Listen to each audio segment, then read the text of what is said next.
Hello আমার দুষ্ট প্রিয় মিষ্টি বন্ধুরা, তোমরা সকলে কেমন আছো? বন্ধুরা, তোমাদের জন্য নতুন একটি গল্প নিয়ে চলে আসছি। বন্ধুরা, তোমরা আমাকে যে পরিমাণ সাপোর্ট করেছো সেটা বলার মতো ভাষা নেই আমার কাছে। বন্ধুরা, গল্পটি না টেনে শেষ পর্যন্ত দেখলে আশা করি তোমাদের দাঁড়িয়ে যাবে এবং তোমরা হাতের কাজ করতে বাধ্য হবে। চলুন বন্ধুরা, গল্পটি শুরু করি। আয়রার এসব শুনে চোখ থেকে দু ফোঁটা পানি পড়ল। কলটা কেটে দিয়ে ভাবল, কিছুদিনের ভিতরই ডিভোর্স দিয়ে দিব। মাহির রুমে এসে দেখল আয়রা কান্না করছে। মাহির চিন্তিত গলায় বলল, কি হয়েছে কলিজা, কান্না করছো কেন?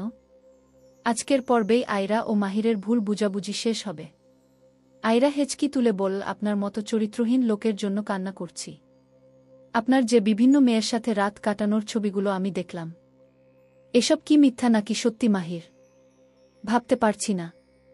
আপনাকেই আমি একদিন ভালোবেসেছিলাম। মাহির রেগে শান্ত গলায় বলল, তুমি বারবার আমায় চরিত্রহীন বলে অপমান করছো আয়রা। আমি যদি চরিত্রহীনই হতাম তাহলে আমি তোমার সাথে শুধু রাত কাটাতাম না, প্রতি রাতেই তোমার সাথে বাসর করতাম। কখনো আমি তোমায় গভীরভাবে ছুঁয়েছি বলো? আয়রা রেগে বলল, আমায় ছুতে হবে কেন? আপনার মনের চাহিদা পূরণ করার জন্য তো সোনিয়ায় আছে। মাহির রেগে কাচের গ্লাসটা ভেঙে ফেল। চিৎকার করে বলল, তোমার মতো বেয়াদব মেয়েকে বিয়ে করায় আমার চরম ভুল ছিল।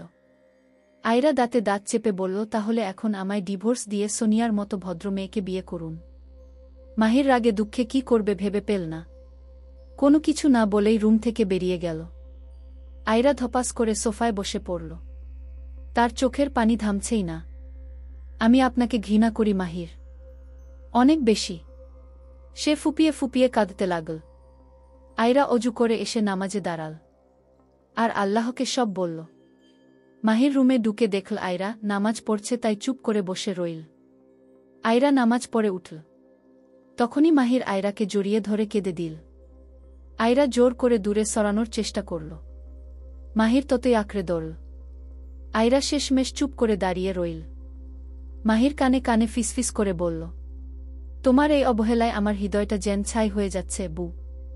ভেতরটা কেমন অদ্ভুতভাবে জ্বলছে। মনে হয় তুমি না বুঝে এমন একটা দূরত্ব তৈরি করছো যে আমি শ্বাস নিতে পারছি না বু।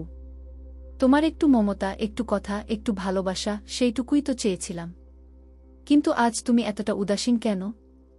আমার দিকে তাকাও না, আমার অনুভূতিগুলো বোঝার চেষ্টা করো না।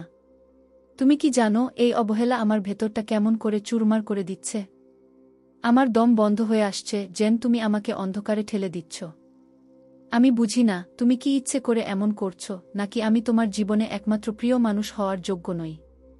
আয়রা মনটা কিছুটা নরম হল। চোখ থেকে পানি পড়তে লাগল। আয়রাও মাহিরকে জড়িয়ে ধরে কাঁদতে লাগল। মনে মনে বলল, আমিও আপনাকে ভালোবাসি মাহির সাহেব, অনেক বেশি ভালোবাসি। কিন্তু আপনি আমাকে রেখে পরনারীতে আসক্ত না হলেই পারতেন। মাহির বল, কি হয়েছে কলিজা? এত কাঁদলে তো তুমি অসুস্থ হয়ে যাবে। আয়রা বল, আমি না কিছুই বুঝতে পারছি না। কিন্তু মাহির, আমি জানতে চাই ওই যে মেয়েদের সাথে আপনার রাত কাটানোর ছবিগুলো কি মিথ্যে মাহির নাকি সত্য? মাহির আয়রাকে ছাড়িয়ে বারান্দায় চলে গেল। আয়রা মনে আর অবিশ্বাস জন্ম নিল। মাহির কিছুক্ষণ পর এসে বলল, আমার মাথায় একটু হাত বুলিয়ে দিবে? আমার না অনেক ঘুম পাচ্ছে, প্রচুর পরিমাণে। আয়রা হৃদয়টা ধক করে উঠল। মাহিরের হঠাৎ কি হল? তারপর কিছু না ভেবে মাথায় হাত বুলিয়ে দিল। মাহির আয়রার কোলে শুয়ে চোখ বন্ধ করল। প্রায় 1 ঘণ্টা পর মাহিরের ফোন বেজে উঠল। মাহির দ্রুত বের হয়ে গেল। মাহির জয় থেকে ফোন পাওয়ার পর মুহূর্তেই গাড়ির গতি বাড়িয়ে দিল। ফোনের ওপাশে জয় উত্তেজিত গলায় বলল, স্যার দ্রুত আসুন, আমরা লোকটাকে ধরে ফেলেছি। এইবার আর পালাতে পারবে না আগে। মাহির চোখে জ্বলজ্বল করে প্রতিশোধের আগুন। সে কঠিন গলায় বলল, ঠিক আছে, আমি আসছি। ওকে শক্ত করে বেঁধে রাখ। এক মুহূর্তের জন্য লোকটার উপর থেকে নজর সরাবি না গে। গাড়ি রাস্তায় ছুটছিল, যেন সময়ও তার সঙ্গে পাল্লা দিচ্ছে। মাহির মাথায় তখন হাজারো প্রশ্ন ঘুরপাক খাচ্ছিল। এই লোকটাকে, ওর আসল উদ্দেশ্য কি? আমার জীবনে এত বড় ঝড় তুলছে কেন? কিছুক্ষণ পর মাহির গাড়ি গিয়ে থামল সেই নির্ধারিত জায়গায়। জয় লোকটাকে একটি ছোট পরিত্যক্ত ভবনের ভেতর শক্ত করে বেঁধে রেখেছে। মাহির সেখানে পৌঁছানো মাত্র জয় এগিয়ে এসে বলল, স্যার এবার আপনার কাজ শুরু করুন। আজকে ওর মুখ থেকে সব সত্য বের করতে হবে। আমাদের বাংলাদেশে শত্রু থাকার কথা না, কারণ আপনি বাংলাদেশে এসেছেন মাত্র 2 বার। মাহির ধীরে ধীরে লোকটার দিকে এগিয়ে গেল। লোকটা মাথা নিচু করে বসেছিল, কপালে ঘাম জমে গেছে। মাহির সামনে গিয়ে দাঁড়াল। তোর সাহস দেখে আমি অবাক হচ্ছি, তুই মাহির ইফতেখার চৌধুরীর ব্যাপারে ষড়যন্ত্র করিস? এত সাহস তোর? বলতে হচ্ছে তোর কলিজা বড়। মাহির কণ্ঠে এমন ভয়ানক হুমকি ছিল যে লোকটা কাঁপতে লাগল। জয় পেছন থেকে বলল, স্যার, ও এখনো মুখ খুলতে চাইছে না। আপনার অনুমতি থাকলে আমরা একটু কঠোরভাবে জিজ্ঞাসাবাদ শুরু করি কি? মাহির হাতের মুঠি শক্ত হয়ে গেল। সে গম্ভীর কণ্ঠে বলল, তুই এবার নিজেই ঠিক কর, তুই কোনটা করবি, স্বেচ্ছায় বলবি নাকি আমি সব বের করব? আর আমাকে যদি সব বের করতে হয় তাহলে হয়তো আজ তুই জীবন নিয়ে ফিরতে পারবি না। সময় শেষ হয়ে যাচ্ছে, দ্রুত সিদ্ধান্ত নে। লোকটা ভয় পেলেও তখনও চুপ করে রইল। মাহির রাগ তীব্র থেকে তীব্রতর হচ্ছিল। জয়, দরজা বন্ধ কর। এবার সময় এসেছে ওর নীরবতা ভাঙার। মাহির শক্ত হাতে লোকটার গালে একের পর এক চড় মারতে শুরু করল। দ্রুত সত্যি বল, না হলে তোর জন্য কঠিন কিছু অপেক্ষা করছে। এটা বলেই 4টা চড় মারল। প্রথম চড়ে লোকটা কেঁপে উঠল, কিন্তু মুখে কিছু বলল না। দ্বিতীয় চড় মারতেই তার ঠোঁট কেঁপে উঠল। তৃতীয় চড়ে মুখ দিয়ে কিছু শব্দ বের হওয়ার চেষ্টা করল, কিন্তু মাহির তখনও থেমে নেই। জয় পেছন থেকে বলল, স্যার, এবার হয়তো ও মুখ খুলবে। মাহির শেষবারের মতো আরেকটা চড় মারল। লোকটা তখন রক্তবমি করে কাঁপতে কাঁপতে বলল, আমি বলবো, সব বলবো, শুধু আমাকে আর মেরো না। মাহির পা ফেলে পেছনে সরে গেল। শুরু কর, তোকে এবার সব খুলে বলতে হবে। আমার ধৈর্যের পরীক্ষা আর নিস না। লোকটা কাঁপতে কাঁপতে বলল, আমি যা করেছি সব সোনিয়ার ইশারায় করেছি। সোনিয়া চাইতো তোমার জীবন নষ্ট করতে, আমি শুধু তার কথামতো চলেছি। মাহির ভ্রু কুঁচকে বলল, কিন্তু কেন? আমি কি ক্ষতি করেছিলাম সোনিয়ার? লোকটা অস্পষ্ট গলায় বলল, সেটা আমার জানা নেই স্যার, আমাকে শুধু কাজে লাগানো হয়েছিল। মাহির চোখে আবার আগুন জ্বলে উঠল। আমার মনে হয় তুই পুরোটা জানিস, তাই আর মিথ্যা বলার চেষ্টা করিস না। দ্রুত সব বল। লোকটা মাথা নিচু করে থাকল। জয় এগিয়ে এসে বলল, স্যার, এবার ওর থেকে বাকি কথাগুলো বের করতে হয়তো একটু সময় লাগবে। মাহির দাঁত চেপে বলল, তাকে কথা বলানোর সব উপায় কাজে লাগাও।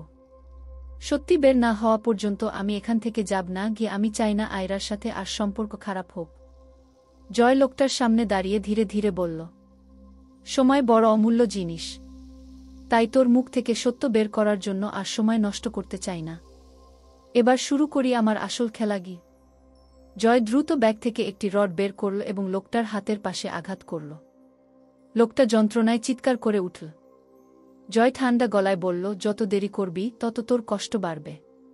সোজা কথায় উত্তর দে, কার নির্দেশে সব করেছিস বল? লোকটা ব্যথায় কাঁপতে কাঁপতে বলল, আমি কিছু জানি না, দয়া করে ছাড়ুন আমায়, আর মারবেন না আমায়। জয় আর এক মুহূর্ত অপেক্ষা করল না। সে লোকটার হাত ধরে শক্ত করে মুচড়ে দিল। লোকটা তীব্র চিৎকার করে বলল, থামান, থামান, একে থামান। মাহির স্যার, আমি সব বলবো। মাহির ইশারায় থামতে বলল। মাহির ঠান্ডা গলায় বলল, শেষবারের মতো জিজ্ঞাসা করছি, কার নির্দেশে করেছিস? দ্রুত বলো। লোকটা কাঁপতে কাঁপতে বলল, আপনার মাও এর পেছনে আছেন মাহির স্যার। উনি চান যেন আপনার স্ত্রী আপনাকে ডিভোর্স দিক। তাই আয়রা মেয়ের কাছে আপনার মা অনেক মেয়ের সাথে আপনার রাত কাটানোর ছবি পাঠিয়েছে। মাহির চমকে উঠে বলল, তুই কি বলছিস? আমার মা এটা কেন করতে যাবে? লোকটা কাঁপা গলায় বলল, উনি চান না আপনি এই বিয়ে টিকিয়ে রাখুন। উনি মনে করেন আপনার বউ আপনার জীবনে সমস্যা বয়ে আনছে, তাই সোনিয়া আর আপনার মা মিলে এই পরিকল্পনা করেছে। মাহির চোখ থেকে যেন আগুন বের হচ্ছিল। সে দাঁতে দাঁত চেপে বলল, না, হ্যাঁ, আমি বিশ্বাস করি না। আমার মা এটা করতে পারে না। তুই নিশ্চয়ই মিথ্যা বলছিস।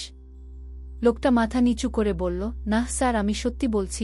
আমি যা জানি সব বলে দিয়েছি স্যার, আর কিছু বলতে পারব না। মাহির ধীরে ধীরে পেছনে সরে গিয়ে গভীর চিন্তায় পড়ে গেল। তার মনে একটাই প্রশ্ন ঘুরপাক খাচ্ছিল, এটা কি সত্যিই সম্ভব? কিছুক্ষণ পর মাহির লোকটার দিকে তীক্ষ্ণ দৃষ্টিতে তাকিয়ে বলল, তাহলে এবার তুই মাকে ফোন কর, আমি সব শুনতে চাই। আর মনে রাখিস, তুই যদি এতটুকু ভুল করিস, তোকে আমি এখানেই শেষ করে দেব। লোকটা কাঁপতে কাঁপতে মাথা নাড়ল। মাহিরের ইশারায় জয় লোকটার পকেট থেকে ফোনটা বের করে দিল। লোকটা মাহির মায়ের নম্বরে ডায়াল করল। ফোন রিং হতে শুরু করল। কয়েক সেকেন্ড পরেই ওপাশ থেকে মাহিরের মায়ের গলা শোনা গেল। হ্যালো, এত রাতে ফোন করছিস কেন? লোকটা ভয়কে সামলে ধীরে ধীরে বলল, আমার কাজ শেষ হয়ে গেছে।